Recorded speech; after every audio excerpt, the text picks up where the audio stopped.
Kabar ini, kabar terkabar. Yang kedua, dia memang kan kerjanya nggak infrastruktur. Infrastrukturnya menjadi ciri khasnya, bangun di mana-mana dan Indonesia sentris. Yang dibangun bukan cuma Jakarta, bukan cuma Jawa, tapi Indonesia Timur, Papua, NTT. Pak Jokowi adalah presiden yang paling sering ke NTT dalam sejarah NTT. Dia melakukan pembangunan di banyak tempat yang kemudian orang lihat, oh ini kelihatan hasilnya ya, infrastruktur. Yang ketiga juga bantuan-bantuan, terutama terkait dengan zaman COVID ya, bantuan sosial gitu, yang sampai sekarang. Jadi semua kombinasi itu membuat popularitas Pak Jokowi sangat-sangat tinggi. Dan saking kuatnya dia, akhirnya orang tuh sebetulnya ketika bicara pilpres, memakai dengan segala hormat, nggak langsung melihat siapa orangnya, tapi ngelihat siapa yang mendukungnya, siapa yang melanjutkan Pak Jokowi, siapa yang melanjutkan Pak Jokowi dan siapa yang tidak melanjutkan Pak Jokowi. karena faktor itu tadi yang merasa puas dengan Iya, betul 10 tahun ini. Betul. Jadi memang kemampuan Pak Jokowi dalam menavigasi elit politik Indonesia dan masyarakat Indonesia ini memang luar biasa sih. Kemampuan dia menavigasi, dia memahami konstelasi elit politik, kompleksitas elit politik, dia juga memang panggilannya ke masyarakat juga sangat kuat. Kalau menurut Anda itu apa? Kan orang selama ini bilang bahwa Pak Jokowi itu pendidikannya apa ini, tapi kok kenapa dia bisa memaintain itu dengan sedemikian rupa, padahal complicated Berbakat gitu ya. Menurut saya dia the most talented politician Indonesia of all time. Iya, bahkan lebih canggih dari Pak Harto. Dia komplit banget. Pak Harto itu kan dia di zaman otoriter. Challenge-nya menurut saya jauh lebih sulit di zaman seperti sekarang ini. Bagaimana Anda bisa membuat kebijakan publik, ya terobosan-terobosan yang pro kontranya luar biasa, tetapi kemudian tetap dapat dukungan elit politik, multi partai, ya kan? Dan masyarakat yang juga makin kompleks dengan adanya media massa, media sosial. Menurut saya tantangan Pak Jokowi lebih besar daripada zamannya Harto. Bahkan harus setuju dengan pendapat Pak Rias bahwa Pak Jokowi itu nggak pernah tahu malu segala macam itu. Menurut saya sih gini, tergantung kacamata Anda. Okay. Ya, kacamata Anda itu patokannya apa? Kalau menurut saya sih Pak Jokowi sebetulnya sedang memikul beban sejarah yang sangat besar ya. Kalau dilihat dari satu sisi bahwa dia tahu Indonesia ini, perjalanan menuju Indonesia maju itu sesuatu yang mungkin. Dan itu bisa dicapai pada tahun 2045. Dan yang saya bilang begini, bayangkan kalau Anda jadi presiden, Anda tahu bahwa Indonesia ini maju atau tidak, itu tergantung Anda. Apakah Anda akan tinggal gelanggang colong pelayu, istilah saya kan begitu kan?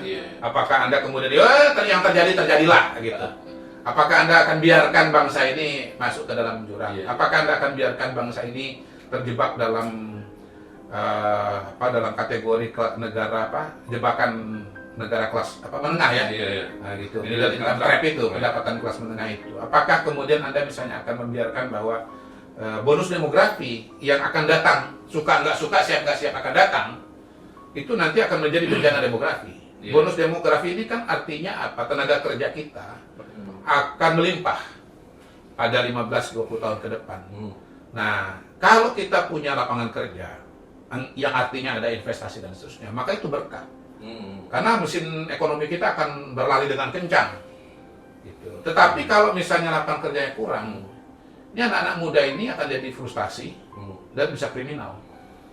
Jadi Anda tahu bahwa program ini harus jalan. Dia juga punya rumusan. Indonesia negara maju itu dia udah punya rumusan.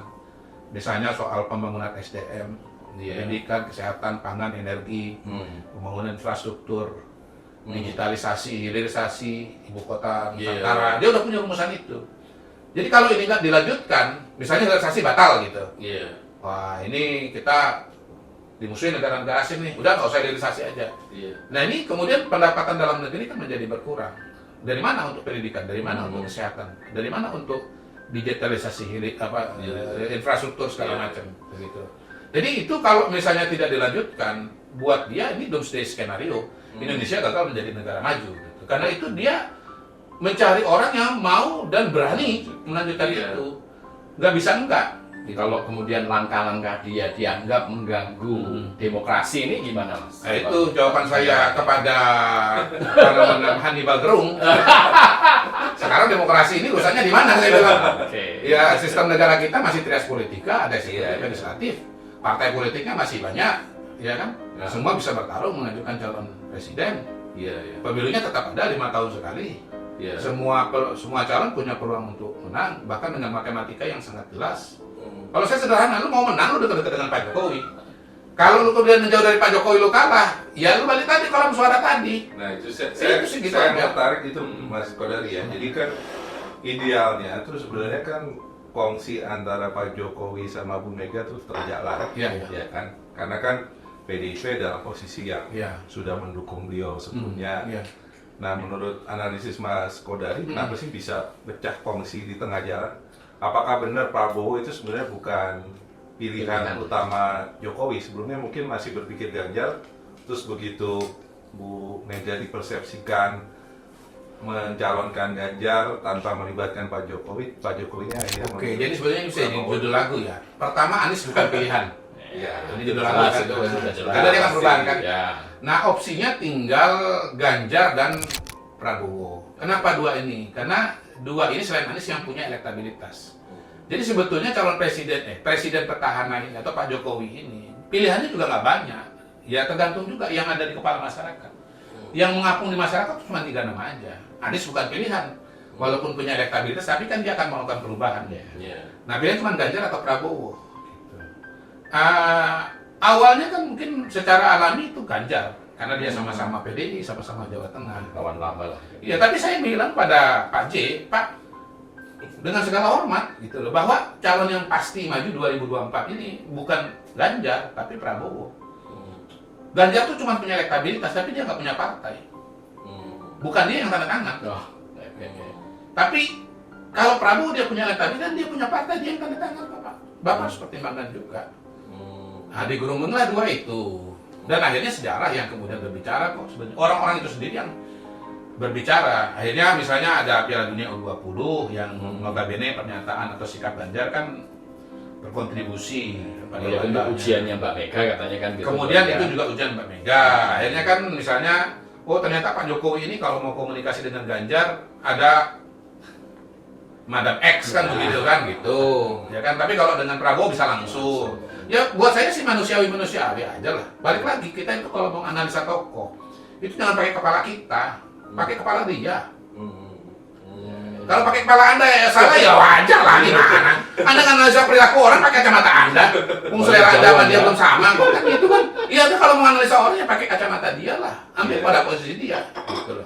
Nah Bu Mega sendiri kenapa bukan terakhir kan begini sebetulnya ada wacana pasangan Prabowo dengan Ganjar kan. Iya, sempat itu. Iya.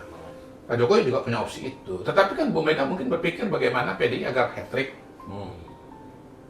Ya, dan untuk menjamin itu kan egonya Mbak Mega juga ini. Harus saya nggak menyebut ego ya, itu Anda ya. Hannibal Yudhoyono, Anda ya. Anda ini memang punya hubungan nggak bisa di.